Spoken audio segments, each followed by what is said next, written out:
Welcome to the deep dive. We take your sources, your curiosities, and we try to pull out the knowledge that really sticks. Yeah, that's the goal. So today we're digging into Eckhart Tolle's The Power of Now. Now, this is a book with some, well, pretty deep ideas. Definitely profound.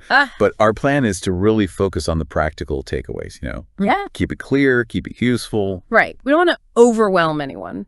The core mission really is understanding how this book suggests relating differently to our minds, to the present moment. Exactly. And the promise behind that shift is potentially less suffering and, well, more inner peace. Okay, so let's get right into it. The book starts pretty dramatically, doesn't it? With Tolle's own intense experience. It really does. He talks about this realization of having sort of two selves inside him. Leading to what he calls an awakening. Yeah, it's quite a story. He mentions this thought he kept having, I can't live with myself any longer. And that sparked a question in him. Am I one or two? And just asking that with intensity apparently stopped his usual mental chatter. Wow, okay. And that pause, that silence, it ushered in this huge shift in his awareness. And it wasn't just like a thought experiment, right? He describes actual sensory stuff. Oh yeah, very vividly. Like hearing a bird song as if for the very first time, seeing this image of a diamond with a specific sound. And this feeling, this almost overwhelming feeling of love coming from the morning light, really sets a tone of profound personal change. So that initial experience, the shift, the sounds, the light, that kind of lays the foundation for everything else he talks about. Precisely. It's the launching point. It highlights this potential we supposedly have to get beyond the constant noise in our heads and tap into something deeper. Okay, so one of the first big ideas he tackles is what he calls the illusion of the mind. He basically says, look, you are not your mind, which that's a pretty big statement right off the bat. It is. It's fundamental to his whole perspective. He sees the mind as a tool, something we should use. But, he argues, for most people, something like 80 to 90% of their thinking is just repetitive, useless, even harmful. It just drains energy. He uses that analogy, kind of stuck with me, about the mind being like a dog chewing a bone. Yeah, I remember that one. It'll just latch on to any problem, right? Like a crossword puzzle or, something like global issues. Not because the real you cares, but just because the mind needs something to chew on. Exactly. And that leads him to pose a really direct question to you, the reader, the listener. This is. Can you actually be free of your mind whenever you want? Like, do you have an off switch for that constant thinking? That's a challenging question because mostly the answer is probably no, right? For many people, yes. And his point isn't really that we need to achieve a completely blank mind all the time. That's not the goal of enlightenment as he frames it. Okay, so what is it then? It's more about rising above the thought stream, being able to use the mind purposefully when you need it, but from a place of inner stillness. So like switching between thinking and not thinking. Kind of. Yeah. He calls it oscillating between thought and no mind, which is basically awareness without active thought. And he suggests that's where real creativity comes from. Not just churning thoughts. Right. He said thought alone, disconnected from that deeper awareness, becomes, well, barren, insane, destructive. Think of no mind, like the silence that makes music possible. You need the space. Okay, that makes sense. So if we're not our minds and the mind causes issues, where does suffering actually come from? According to Tolle, he talks so much about the power of the now. Yes, this is absolutely central. His core argument is that all suffering comes from resisting the present moment, from not accepting what is right now. Resistance. Okay. And he directly links this resistance to the mind's habit of always trying to deny the now or escape it somehow. And he has this concept, psychological time. I found that really interesting. It's about how the past and the future tend to dominate our present experience. So like we're physically here, but mentally we're somewhere else. Exactly. We're ruminating on the past or worrying about the future. And Tolle says that's the root of negativity, anxiety, worry that's too much future focus, guilt, regret, resentment that's being stuck in the past. Neither of which are actually happening now. Precisely. They exist only in the mind. Which leads him to another one of those simple but profound questions. Let me guess. Do you have a problem right now? That's the one. He makes this crucial distinction between your life, which is always only now, and your life situation. And the life situation is? That's the mind stuff, the stories, the history, the future projections. It exists across time. But your actual life, that's this moment, The now is the narrow gate, he calls it. Wow. Okay. He also introduces something called the pain body. It sounds a bit dark. It can sound that way, yeah. Yeah. But it's a useful concept. He describes it as an accumulation of all the past emotional pain you haven't fully processed or released. So like residual emotional energy. Kind of. Think of it as this semi-autonomous energy field within you. And its primary drive, he says, is to survive. How does it survive? By getting you to unconsciously identify with it. By making you feel that old pain again. You know that feeling when you react way out of proportion to something small? Uh-huh, yeah. Toy might suggest that's the pain body getting triggered and feeding itself. So it feeds on negative emotions, like it wants us to feel bad. In a way, yes. Yes. It needs negative emotional energy to sustain itself. He says it creates situations or interprets situations in a way that generates more pain because pain is its food. Joy, he says, is indigestible to it. Yikes. That sounds, well, hard to deal with, can you? Yes. And the tool is surprisingly simple, though not always easy. It's consciousness, awareness. Just noticing it. Just noticing it, observing the feeling, the emotion, the pain body within you, without judging it, without getting swept away by it. He uses the analogy of light and darkness. You can't fight darkness. Exactly. You bring light. Awareness is the light that transmutes the pain body. He also connects this lack of awareness, this identification with the pain body, to deep unconsciousness. And that's where harmful actions can come from, towards yourself or others. That's the idea. When the pain body takes over, you're not really present or conscious. Okay, now he also talks a lot about the ego. How does that fit in? Is it different from the mind or the pain body? It's related to the mind. The ego, in Tolle's view, is essentially the false mind-made sense of self. It's the I story we construct. And because it's mind-made, it's not real, so it feels vulnerable. Exactly. It feels inherently unstable, constantly under threat. And that underlying sense of threat is why fear is such a constant companion for people heavily identified with their minds, with their ego. And the ego identifies with all sorts of things to try and feel more real, right? Absolutely. He lists so many common ones. Possessions, your job title, social status, how much you know, your appearance, your relationships, your personal history, your beliefs, political or religious affiliations. Wow, that's a long list. And the key point is, none of that is your true self.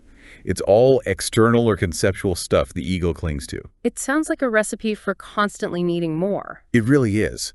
The ego's needs are basically endless because it's trying to fill a void that can't be filled externally. It lives in this state of perpetual fear and wanting. And he even says it attaches to problems. Yeah, that's an interesting point. Having a problem or an enemy or something to complain about can actually strengthen the ego's sense of separation, its illusory sense of self.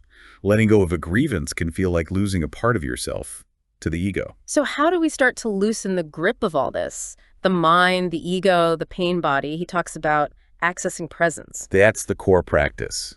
And it starts with observing the mind, just noticing your thoughts. How does that help?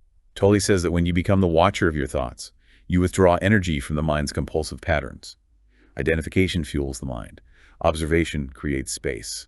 And that space is the dimension of the timeless tame, now opening up. Okay. And he makes a distinction between different levels of not being present. Yes, he talks about ordinary unconsciousness. That's the default state for many people identified with thoughts and emotions.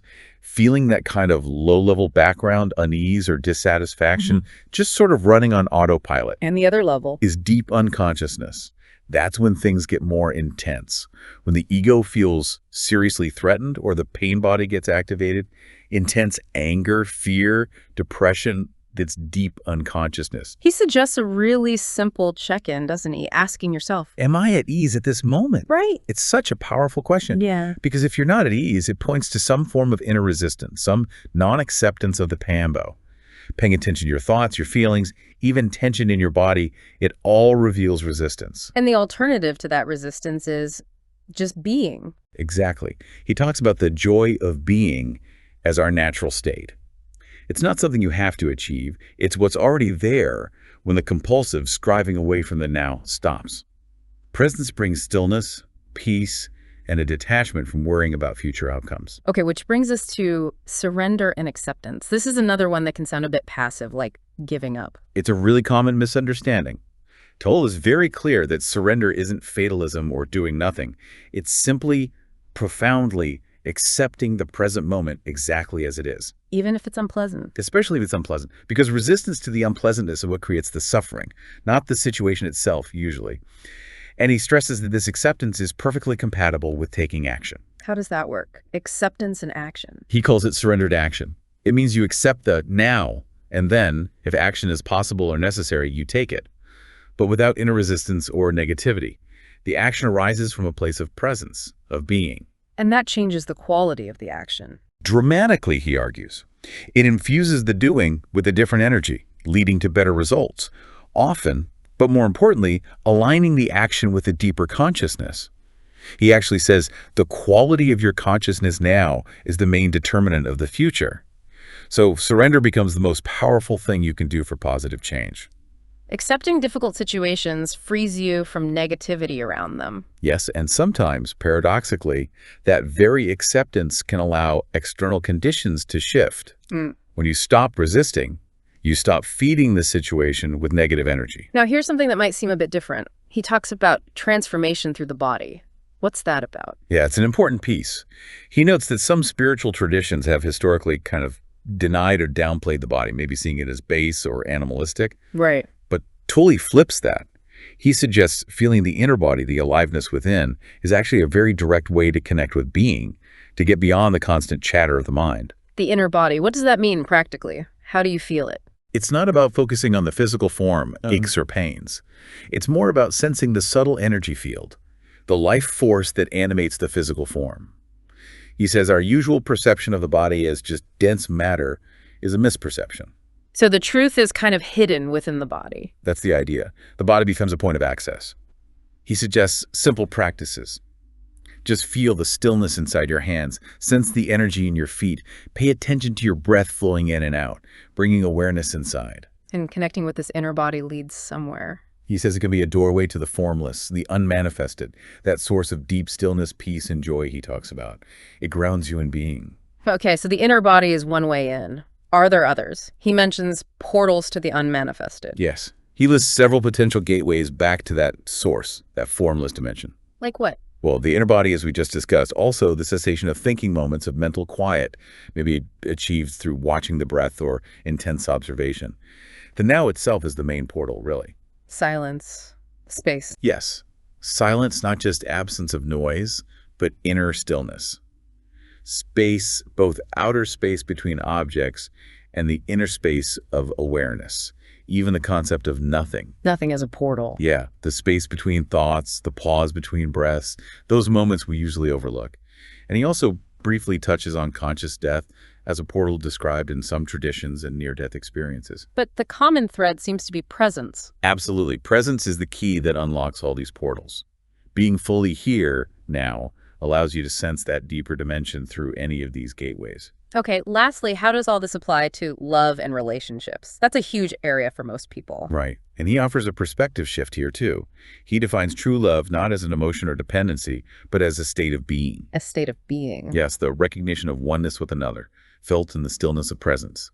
Seeing beyond the egoic form and connecting with the life underneath, it doesn't depend on the external form staying the same. So relationships aren't mainly about finding happiness from someone else. He suggests they can be powerful opportunities for awakening consciousness. Maybe even more so than for just finding conventional happiness. The difficulties and challenges that inevitably arise. Yeah.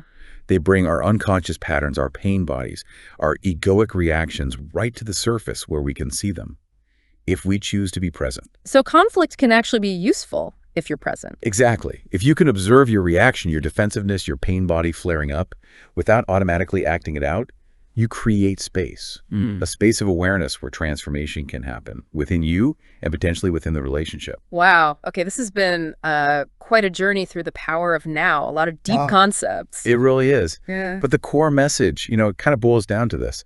The power to change your experience, to find peace, lies in shifting how you relate to this very moment and to your own mind. Right. It sounds simple, but obviously not easy. Definitely takes practice. Awareness practice. So if someone listening wants to start putting this into practice, what are a few key things they could try, like today? Okay, well, first, maybe just try to notice your thoughts more often. Watch them come and go without necessarily believing them or getting lost in them. Just observe. Okay, observe thoughts. What else? Second, Consciously bring your attention back to the present moment whenever you notice you've drifted off. Even during simple things like washing dishes or walking, feel your feet on the ground. Feel the water. Be here. Feel the inner body. Yes, that's a great third one. Take a moment sometimes to just feel the aliveness inside your hands or feet, or just the general sense of energy within. Connect inwardly. And maybe notice resistance. Exactly. Fourth, become aware of when you're resisting what's happening right now. Complaining internally, feeling tense, wishing things were different. Just notice that resistance and maybe, just maybe, experiment with allowing the moment to be as it is. See what happens. Those sound like really concrete starting points. Observe thoughts, be present, feel the inner body, notice resistance, and consider acceptance. Good summary. All right, so with all that in mind, maybe here's a final thought for you to carry with you. As you go through your day today, just try to catch those moments when your mind inevitably pulls you away from the present. You know, replaying something that happened, worrying about something that might happen. Yeah, we all do it. Can you just notice that pull, that drift, and gently, without judgment, guide your attention back to right now? Just notice what shifts, even subtly, in your experience when you do that. It's an ongoing exploration, isn't it? It absolutely is. And we definitely encourage you to keep exploring these ideas in your own life. There's always more potential for deeper understanding and maybe, just maybe, a bit more inner peace.